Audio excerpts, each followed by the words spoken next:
আসসালামু আলাইকুম, কেমন আছেন সবাই? আজ রান্না করব ডিম এবং আলু। সবথেকে বড় কথা হচ্ছে এটা রান্না করব মাটির হাঁড়িতে। তো এখানে মাটির হাঁড়িতে রান্না করছি, পেঁয়াজ, রসুন, কাঁচামরিচ দিয়ে দিয়েছি। তারপরে দিয়েছি তেল। তেল দিয়ে নাড়াচাড়া করছি। বেশ অনেকটা সময় লাগছে এই মরিচ পেঁয়াজ ভাজি করতে। একটু পর আবার নেড়েচেড়ে দিয়েছি। এই পেঁয়াজ রসুন ভাজি করতে প্রায় 10-15 মিনিট সময় লেগে গিয়েছিল, তারপরেও কিন্তু ব্রাউন কালার আনতে পারিনি। তবুও রান্নাটা বেশ সুস্বাদু হয়েছে। তো কিছুক্ষণ পর পর এভাবে নেড়েচেড়ে দিয়েছি।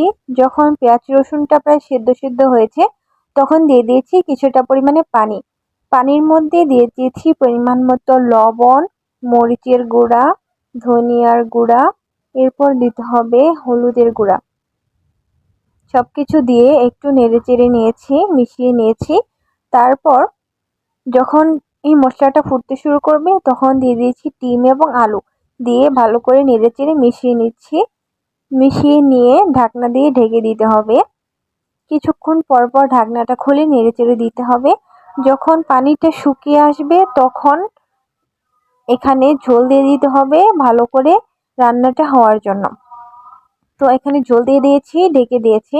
এটাকে বেশ অনেকটা সময় নিয়ে কিন্তু রান্না করেছি। এই তো ফুটতে শুরু করেছে। কিছুক্ষণ পর কিন্তু রান্নাটা হয়ে গিয়েছে। এটাকে এখন নামিয়ে নিয়েছি। সবথেকে মজার বিষয় হচ্ছে যে এটা নামানোর পরে 2 থেকে 3 মিনিট পর্যন্ত রান্না হতেই থাকে। এই তো দেখতে পাচ্ছেন যে এখন কিন্তু চুলা থেকে নামিয়ে এনেছি। তারপরেও কেমন রান্নাটা ফুটছে, এই তো দেখুন। একটু খেয়াল করলে দেখবেন যে এখনো ফুটতে শুরু করেছে। 2-3 মিনিট পর্যন্ত কিন্তু মাটির চুলায় রান্না হতেই থাকে।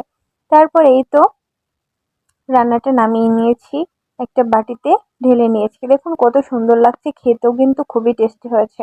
মাটির চুলা এবং মাটির হাঁড়িতে রান্না কিন্তু খুবই সুস্বাদু হয়। টাটা।